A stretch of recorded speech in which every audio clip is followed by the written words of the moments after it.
Welcome to Shukla study point. आप सभी का स्वागत है आपके अपने YouTube channel Shukla study point में। मैं शिवम शुक्ला आप सभी दोस्तों का हार्दिक स्वागत करता हूं। ये क्वेश्चन पेपर है आपका हिंदी लिटरेचर का यानी हिंदी साहित्य का और बीए थर्ड सेमेस्टर का यह क्वेश्चन पेपर है हिंदी का। और हिंदी में आपको हिंदी गद्य पढ़ना पड़ता है, तो हिंदी गद्य का यह क्वेश्चन पेपर है। मैं आपको दिखाने का प्रयास करूंगा कि देखेंगे जो मैंने मॉडल पेपर में प्रश्न बताए थे वहां से लगभग सारे के सारे प्रश्न आए हुए हैं। आप देख लीजिएगा 2 घंटे का ये पेपर हुआ है। और ये क्वेश्चन पेपर किसका है? ये क्वेश्चन पेपर है आपका जो है प्रोफेसर रज्जू भैया स्टेट यूनिवर्सिटी इलाहाबाद की, उसका ये क्वेश्चन पेपर है। 75 नंबर का आपका पूर्णांक है और 2 घंटे का पेपर हुआ था आपका। नोट आपसे क्या कह रहा है यहाँ पर? नोट आपसे कह रहा है कि सभी खंडों से निर्देशानुसार प्रश्नों के उत्तर दीजिए। आपको अगला निर्देश कह रहा है कि अभ्यर्थी प्रश्नों के उत्तर क्रम अनुसार लिखें। यदि किसी प्रश्न के कई भाग हों तो उनके उत्तर एक ही तारतम्य में लिखें, ये भी बताया गया है। तो आपका जो भी क्वेश्चन पेपर होगा जिस भी सब्जेक्ट का, आप हमारे नंबर 91 61 93 60 62 पर सेंड कर दीजिएगा। 91 61 93 60 62 ये व्हाट्सअप नंबर है, इस पर आप व्हाट्सअप कर दीजिएगा जो भी आपका क्वेश्चन पेपर होगा, ठीक है। वो उसको मैं उस पर चर्चा करने का प्रयास करूंगा ताकि और विश्वविद्यालय के छात्र छात्राओं के लिए हेल्प हो सके उनकी। बाकी आप जो मैंने मॉडल पेपर बताया था वो आपके पेपर में बहुत सारे प्रश्न फंसे हुए मॉडल पेपर से, तो आप आसानी से कर पाए होंगे इस क्वेश्चन पेपर को। एक 2 3 4 दिन पहले का क्वेश्चन पेपर है, ठीक है। टाइम नहीं मिला था इस पर चर्चा करने का। देखिए खंड आ यानी अति लघुत्तरीय प्रश्न खंड आ से आपसे पूछे जाते हैं। इस खंड से किन्हीं 3 प्रश्नों के उत्तर आपको देने हैं और प्रत्येक प्रश्न का उत्तर लगभग 50 शब्दों में आपको देना है। प्रत्येक प्रश्न 3 अंकों का है। तो अलग अलग विश्वविद्यालयों का जो पैटर्न होता है वो अलग अलग हो सकता है, ठीक है। बाकी क्वेश्चंस आपके लगभग सेम ही आते हैं। प्रश्न आप देखते हैं, कहानी के प्रमुख तत्वों का उल्लेख कीजिए। मैंने मॉडल पेपर में पहला प्रश्न यही रखा है। कहानी के प्रमुख जो कला के तत्व होते हैं, कहानी के प्रमुख तत्व या कला के तत्व, कहानी कला के प्रमुख तत्वों का उल्लेख कीजिए। बात एक ही है। तो कहानी के कौन से हमने बताया था 6 तत्व होते हैं। कौन कौन से बताया था? कथा वस्तु बताया था, पहला तत्व होता है। दूसरा तत्व हमने बताया था चरित्र चित्रण। तीसरा तत्व बताया था आपको कथोपकथन यानी कि जिसको आप क्या बोलते हैं, संवाद, ठीक है। चौथा मैंने बताया था देश काल या वातावरण जिसको आप कहते हैं। पांचवा मैंने बताया था भाषा और शैली। और छठवां मैंने बताया था उद्देश्य। ये जो होता है ये उपन्यास के भी तत्व होते हैं और कहानी के भी तत्व होते हैं। क्लियर? ये मैंने आपको सारी चीजें समझा दी थी। ओके, क्या बताया था? कथा वस्तु, पात्र योजना, संवाद, देश काल या वातावरण, भाषा शैली और जो है उद्देश्य। क्लियर? समझ में आ गई बातें? आगे बढ़ते हैं। अगला प्रश्न आपसे पूछा गया था, खा नंबर आप प्रश्न देखें। गैंग्रीन, गैंग्रीन कहानी का एक दूसरा नाम भी है। गैंग्रीन को रोज कहानी के नाम से भी हम लोग जानते हैं। रोज कहानी किसकी है? ये अज्ञे जी की रचना है। किसकी है भाई? अज्ञे की। सच्चिदानंद हीरानंद वात्स्यन अज्ञे ने लिखा रोज कहानी। इसके पात्रों का परिचय आपसे पूछ रहा है, तो इसमें मुख्य रूप से दो ही पात्र, सॉरी 3 पात्र मुख्य रूप से आपके इसमें आते हैं। एक पात्र गौड़ यानी कुल मिलाकर के 4 पात्र इसमें आपको देखने को मिलेंगे। पहला पात्र आपका है मुख्य पात्र मालती। मुख्य पात्र गैंग्रीन कहानी की कौन है भाई? मालती है। मालती जो कि एक गृहिणी है और घर के उसका मतलब कि घर में रहते रहते उसकी जिंदगी एक नीरस हो चुकी है, यांत्रिक हो चुकी है। और इसका मुंह बोला भाई है, मतलब कि एक दूर का रिश्तेदार है या दूर के रिश्ते में अगर जोड़ा जाए तो एक भाई है जो कि कथाकार स्वयं है, ठीक है, वो है। और जो है महेश्वर के साथ इसका विवाह होता है। किसके साथ? महेश्वर जो है इसका पति है। किसका? मालती का पति कौन है भाई? महेश्वर है। महेश्वर और मालती के एक बच्चा है, उसका नाम है टिटी। टिटी बच्चा अभी छोटा है, बार बार वो रोता है और खाना बनाते समय वो दौड़ के बच्चे को उठाती, कभी खाना बनाती, इस प्रकार से चीज़ें होती है। और उसी समय जो है ये कथाकार भी आता है। तो यही पूरा कहानी केंद्र मतलब घूमती रहती है। और कहानी का मुख्य उद्देश्य है कि जो स्त्रियां हैं उनकी स्थिति के बारे में, उनके यांत्रिकरण के बारे में। जो स्त्री जो है खास करके विवाह से पहले चंचल होती है, खूब स्वतंत्र होती है, वह स्त्री शादी के बाद में किस प्रकार के बंधनों में बंध जाती है और किस प्रकार से उसके जीवन में यांत्रिकरण हो जाता है उसके जीवन का, वो नीरसता उसके जीवन में आ जाती है। वह एक प्रकार से अपने आप को बंधी बंधी महसूस करती है लेकिन कह नहीं पाती है। कई तमाम प्रकार की चीज़ों के बारे में वर्णन किया गया है। क्लियर? अगला प्रश्न आपसे पूछा गया था जो है तीसरा नंबर प्रश्न था, मोहन राकेश के नाटकों का संक्षिप्त परिचय दीजिए। सभी चीजों के बारे में बताएं। मोहन राकेश की बात की है तो इनके कई सारे नाटक हैं। इनका पहला नाटक कौन सा है भाई? मोहन राकेश का पहला नाटक है आषाढ़ का एक दिन। बड़ा फेमस नाटक है आषाढ़ का एक दिन। 1958 में प्रकाशित होता है आषाढ़ का एक दिन नाटक, ठीक है। पहला नाटक है मोहन राकेश का। इसके अलावा बता दूं कि 1 साल के बाद में 1959 ईस्वी में इसी नाटक को यानी आषाढ़ के एक दिन नाटक पर संगीत नाटक अकादमी पुरस्कार से सम्मानित भी किया गया था। इसके अलावा इनका दूसरा नाटक आप लिख लीजिएगा लहरों के राजहंस। और इसके अलावा और भी इनके नाटक हैं जैसे कि आधे अधूरे हो गए, पैर तले की जमीन, ये सब नाटक मोहन राकेश के, तो आसानी से आप बता सकते थे। अगला प्रश्न आपसे पूछा गया था, एकांकी लक्ष्मी का स्वागत। लक्ष्मी का स्वागत एकांकी आपसे पूछा गया भाई, तो लक्ष्मी का स्वागत एकांकी के रचनाकार कौन है भाई? लक्ष्मी के स्वागत एकांकी लिखा है उपेंद्र नाथ अस्क ने। और कहीं ना कहीं पे आप देखते हैं लक्ष्मी के स्वागत के रूप में एक प्रकार से इसके कई चीज़ों के बारे में मैंने आपको बताया है कि उसका लड़का बीमार होता है, उसकी पत्नी का डेथ हो जाती है, फिर भी आप देखते हैं लगातार क्या होता है, उनके माता पिता कहते हैं कि शादी करने के लिए फोर्स करते हैं। यही सब पूरी चीज़ें जो है एक वीडियो में मैंने इसके बारे में ऑलरेडी आपको बताया था। आने वाले समय में और चर्चा कर दूंगा 1-2 दिनों में, ठीक है? तो चिंता करने की आपको आवश्यकता नहीं है। कुल मिलाकर के लक्ष्मी का स्वागत में पात्रों की संख्या बात की है तो आपके जो है 7 पात्र हैं कुल मिलाकर के, ठीक है? ये बात आप ध्यान, लक्ष्मी के जो लक्ष्मी का स्वागत है इसमें कितने पात्र हैं? 7 पात्र हैं, ये बात आप ध्यान रखेंगे। आगे बढ़ते हैं, अगला प्रश्न आपका और जो है ठीक है, उपयुक्त है लक्ष्मी का स्वागत शीर्षक, ठीक है? अगला प्रश्न आपका है, भारतेंदु जी ने भारतवर्ष की उन्नति के लिए क्या सुझाव दिए हैं? कई सारे सुझाव दिए हैं उन्होंने।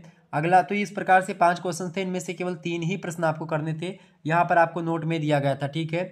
तो आगे बढ़ते हैं, अगला प्रश्न, अगला देखेंगे लघु उत्तरीय प्रश्न यानी खंडबा से जो पूछा गया है आपका, खंडबा लघु उत्तरीय प्रश्न। इससे कह रहा है कि इस खंड से किन्हीं 4 प्रश्नों के उत्तर दीजिए, प्रत्येक प्रश्न का उत्तर लगभग 225 शब्दों में आपको देना है। 9 नंबर का एक प्रश्न है, ये बात ध्यान रखेंगे। प्रश्न आपका आ चुका पहला कि प्रेमचंद की कहानी कफन का सारांश लिखिए। कफन कहानी के बारे में मैंने आपको ऑलरेडी बताया होगा, विस्तार से चर्चा करी है, ठीक है? अब कहो तो यहाँ पर भी चर्चा कर दूँ। वैसे तो कफन कहानी जो है ये घीसू और माधव की कहानी है। घीसी और माधव जो होता है, घीसू इसका पिता है, माधव लड़का है, ठीक है? और इसकी मतलब कि जो माधव की वाइफ है, ठीक है, वो प्रसव पीड़ा के दौरान जो है गुजर रही होती है। ठंड का महीना होता है और ये लोग जो है अलाव के पास बैठे हुए होते हैं और जो है, और उसके बाद में प्रसव पीड़ा से वो जो है चीख रही होती है। तो माधव घीसू कहता तुम जाओ, कहती नहीं तुम जाओ। आलू भूज भूज कर खा रहे होते हैं लोग, ठीक है? चीज़ें होती है और धीरे धीरे करके क्या होता है कि वो मर जाती है। अब ये होता है कि भाई पैसे कहाँ से लाए जाए, कैसे क्रिया की जाए इनकी, ठीक है? तो क्या होता है, घीसू और माधव एक प्रकार से आलसी भी थे, ये बात भी मुंशी प्रेमचंद ने इसमें जिक्र किया है कहानी में, अपने कफन कहानी में 1935 में लिखी गई, 36 में कहानी लिखी गई, प्रकाशित हुई, ठीक है?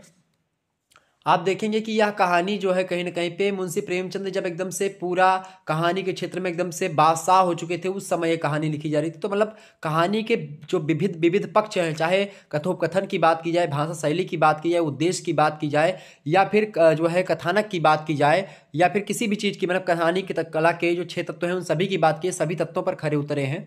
और निश्चित तौर पर क्या होता है कि जब मर जाती है वो और उसके बाद में सुबह होती है, इस गांव के लोग इकट्ठा होते हैं, सब धीरे धीरे करके कोई 1 आना, कोई 2 आना, कोई 4 आना, इस प्रकार से मिला करके कुल मिला करके 5 रुपये इकट्ठा होते हैं शायद। और फिर जाते हैं लोग मार्केट वो लाने, 15 या 5 रुपये कुछ इकट्ठा होते हैं, ठीक है? तो जब जाते हैं बाजार जो है सौदा लाने के लिए, मतलब कि सॉरी कफन खरीदने के लिए, तो ये लोग देखते हैं क्योंकि बहुत दिनों के बाद जो है होटल देखा, रास्ते में जा रहे थे तो पहले खाना खाए क्योंकि बहुत दिनों के भूखे थे। आप आपस में दोनों लोग बात करते हैं कि बहुत दिनों बाद उनके एक फंक्शन में इतने 10-20 सालों के बाद में भोजन मिल रहा है। ये ऐसी बातचीत होती है, उसके बाद में कहानी और आगे बढ़ती है इसी बातचीत में, ठीक है? और इसी बीच में क्या होता है कि उसके सारे पैसे ख़त्म हो जाते हैं और वो जो है मदिरा भी पी लेते हैं दोनों लोग, मतलब कि जो है दारू भी पीते हैं और खाना भी खाते हैं। और जब खाना बच जाता है तो बगल में भिखारी बैठा होता है, उसको भी कहते हैं कि ले तू भी खा ले। इस प्रकार से जो है यहाँ पर चीज़ें होती हैं। उसके बाद में दोनों आपस में बातें करते हुए आगे निकल आते हैं और इस प्रकार से कहानी खत्म हो जाती है। क्लियर? कई सारी बातें करते हुए आगे बढ़ते हैं लोग। अगला प्रश्न आपका कुटज निबंध की साहित्यिक विशेषताओं पर प्रकाश डाली, हजारी प्रसाद द्विवेदी का है, ठीक है? इसके बारे में आपको बताना था। अगला प्रश्न आपका महादेवी जी ने गिल्लू रेखा चित्र में गिल्लू स्वभाव की कौन कौन सी विशेषताएं बताई? गिल्लू गिलहरी को कहा गया है, इसके बारे में चर्चा करेंगे। ये प्रश्न मैंने रखा था। अगला प्रश्न है कविता क्या है? निबंध के आधार पर आचार्य शुक्ल की कविता की भाषा विषयक मान्यताओं पर प्रकाश डाली, मोस्ट इंपोर्टेंट प्रश्न है। अगला क्वेश्चन आपसे पूछा गया था कि निम्नलिखित गद्यांश की साप्रसंग व्याख्या कीजिए। 3 गद्यांश है आपके, कुल मिलाकर के आपको 4 प्रश्न ही करने 8 क्वेश्चन में से, ठीक है? इसमें ये भी शामिल है। प्रश्न आपका ये देखिए, गद्यांश क्या है? घीसू खड़ा हो गया और जैसे उल्लास की लहरों में तैरता हुआ बोला, हाँ बेटा बैकुंठ में जाएगी। किसी को सताया नहीं, किसी को दबाया नहीं, मरते मरते हमारी जिंदगी की सबसे बड़ी लालसा पूरी कर गई। वह ना बैकुंठ जाएगी तो क्या ये मोटे मोटे लोग जाएंगे जो गरीबों को दोनों हाथों से लूटते हैं और अपने पाप को धोने के लिए गंगा में नहाते हैं और मंदिरों में जल चढ़ाते हैं। ये देखिए तंज कसा गया है उच्च वर्णों पर, ठीक है? यहाँ पर यह भी देख सकते हो, कुछ लोग कहते हैं कि ये दलित विरोधी कहानी है। यहाँ पर आप देखते गंगा में कौन नहाता है, कौन से लोग नहाते हैं? जो एक प्रकार से आप देखते हैं बहुत सारे लोग हैं बहुत ज़्यादा कुकर्म करके 2 नंबरी पैसा कमा करके फिर सोचते गंगा नहाने से हमारा पाप धुल जाएगा, तो पाप नहीं धुलेगा, इस पर तंज कसा गया। तो ये आपका कफन कहानी का ही है। कफन कहानी मुंशी प्रेमचंद जी की कहानी उसी का है, ठीक है। अगला प्रश्न आपसे पूछा गया, निम्नलिखित गद्यांश की साप्रसंग व्याख्या कीजिए। कौन सा गद्यांश है भाई? देखें, आवेश राजनीति का दुश्मन है, राजनीति में विवेक चाहिए, विवेक और धीरज, एक्सक्लेमेशन है विस्मयादि बोधक, विवेक और धीरज। प्रवचनीय मुद्रा में दा साहेब, दा साहेब किसके पात्र हैं? तो ये महाभोज उपन्यास है, मन्नू भंडारी जो है ने लिखा है, तो उसी का ये एक प्रकार से आपका गद्यांश है। दा साहेब ने जीवन के अनुभवों से निचुड़ा हुआ वाक्य उछाला, फिर कुछ क्षण रुक करके हौसला बांधते हुए हौसला बंधाते हुए बोले, आएगा पद पर बैठोगे तो पद की जिम्मेदारी स्वयं सब सिखा देगी। इस प्रकार से दा साहेब कहते हैं। तो ये आपका महाभोज मन्नू भंडारी। 8वां प्रश्न आप देखिए, निम्नलिखित गद्यांश की साप्रसंग व्याख्या कीजिए। देखिए गद्यांश क्या है? प्रायः सुनने में आता है कि कविता का उद्देश्य मनोरंजन है। कविता क्या है? रामचंद्र शुक्ला के रचना से ये उद्धृत है, ठीक है, निबंध से। पर जैसा कि हम पहले कहे आए हैं कि कविता का अंतिम लक्ष्य जगत के मार्मिक पक्षों का प्रत्यक्षीकरण करके उनके साथ मनुष्य हृदय का सामंजस्य स्थापन है। ये रामचंद्र शुक्ला का कथन है और उनकी रचना है कविता क्या है, उसी से उद्धृत है, ठीक है। खंड सा देखते हैं। खंड सा में दीर्घ उत्तरीय प्रश्न आपके पूछे जाते हैं। नोट कह रहा है कि इस खंड से किन्हीं 2 प्रश्नों के उत्तर दीजिए, ठीक है। प्रत्येक प्रश्न का उत्तर लगभग 450 शब्दों में आपको देना है। 15 नंबर का एक प्रश्न है, ठीक है। प्रश्न आपका 9वां नंबर है कि महाभोज उपन्यास के प्रमुख पात्र दा साहेब की चारित्रिक विशेषताओं पर प्रकाश डालिए। मोस्ट इंपोर्टेंट प्रश्न है। तो इस प्रकार से ये महाभोज उपन्यास प्रोफेसर रज्जू भैया विश्वविद्यालय में शामिल है, जबकि अधिकतर विश्वविद्यालयों में आपका कौन सा उपन्यास शामिल है भाई? तो जो है आपका कौन सा उपन्यास शामिल है? आप बताइए सभी लोग, कौन सा उपन्यास आपके पाठ्यक्रम में संकलित है भाई? तो आपके पाठ्यक्रम में उपन्यास जो संकलित है वो झांसी की रानी वृंदावन लाल वर्मा का है। अधिकतर यूनिवर्सिटीज में यही संकलित है, ठीक है। और इसमें आपका महाभोज है। क्लियर, आगे बढ़ते हैं। तो आप सभी लोग जो भी मतलब कि जो उपन्यास है आपका, उसके प्रमुख पात्र जो हैं उनकी चारित्रिक विशेषताओं को जरूर पढ़ लीजिएगा। अगला क्वेश्चन है, कहानी के तत्वों को ध्यान में रखते हुए यशपाल द्वारा रचित कहानी जो पर्दा है, ये भी आपके पाठ्यक्रम में, सभी विश्वविद्यालय के पाठ्यक्रम में पर्दा कहानी संकलित है। इसकी तात्विक समीक्षा कीजिए, मोस्ट इंपोर्टेंट है, इसको पढ़ लीजिएगा। अगला क्वेश्चन है आपका 11वां नंबर प्रश्न, नाट्य कला के तत्वों के आधार पर आधे अधूरे मोहन राकेश का नाटक है, इसकी समीक्षा आपको करने के लिए बोल रहा है। 12वां प्रश्न आपका है कि संस्मरण समीक्षा। प्रश्न आपका क्या है भाई? संस्मरण समीक्षा के मापदंड के आधार पर 30 बरस का साथी। 30 बरस का साथी किसकी रचना है भाई? 30 बरस का जो साथी रचना है ये आपकी किसकी रचना है भाई? 30 बरस का साथी ये रामविलास शर्मा का संस्मरण है, 30 बरस का साथी। तो मापदंड समीक्षा मतलब संस्मरण के मापदंड के आधार पर 30 बरस के साथ ही संस्मरण का क्या करना है आपको? मूल्यांकन करना है। तो इस प्रकार से आपसे प्रश्न बन सकते हैं। तो ये सब प्रश्न आपके प्रोफेसर रज्जू भैया में आए थे, तो मैंने सोचा आपको बता दिए ताकि राम मनोहर लोहिया, अवध विश्वविद्यालय, कानपुर विश्वविद्यालय और अन्य विश्वविद्यालयों के लिए यह पेपर आपका महत्वपूर्ण हो सकता है। तो इन पेपर को आप अभी तैयार कर लीजिएगा जो क्वेश्चन मैंने बताए हैं, ओके।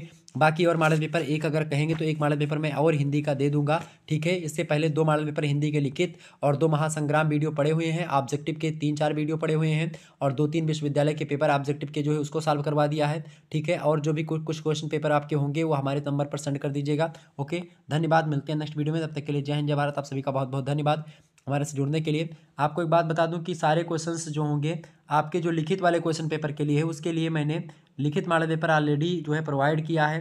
तो आप लिखित मॉडल पेपर कहाँ पर देख सकते हो? प्लेलिस्ट सभी सब्जेक्ट की, चाहे फर्स्ट सेमेस्टर में है आप, चाहे जो है आप जो है थर्ड सेमेस्टर में है, सभी के लिए प्लेलिस्ट यूट्यूब पर बना दी है। तो यूट्यूब में प्लेलिस्ट वाले कॉलम में जाएंगे, तुरंत आपको सबसे पहले फर्स्ट सेमेस्टर वाली जो है प्लेलिस्ट मिलेगी, फिर उसके बाद में थर्ड सेमेस्टर की प्लेलिस्ट मिलेगी, फिर उसके बाद में सेकंड सेमेस्टर की। तो आप आसानी से देख सकते हैं अपनी अपनी सब्जेक्ट की, हर एक सब्जेक्ट की प्लेलिस्ट आपको मिल जाएगी। धन्यवाद, ओके। एक बार सभी लोग वीडियो को लाइक और शेयर अवश्य कर दीजिएगा ताकि आपको नोटिफिकेशन टाइम टू टाइम मिलता रहे। और इसी प्रकार सभी विश्वविद्यालय के पेपर को मैं सॉल्व करवाता हूं और सभी विश्वविद्यालय के पेपर पर चर्चा करता हूं, ओके। और सभी विश्वविद्यालय से रिलेटेड मॉडल पेपर होते हैं हमारे, तो आप आसानी से तैयारी अपनी विधिवत कर सकते हैं शुक्ला टी पॉइंट के साथ जुड़ करके। धन्यवाद, बहुत बहुत धन्यवाद आप सभी का।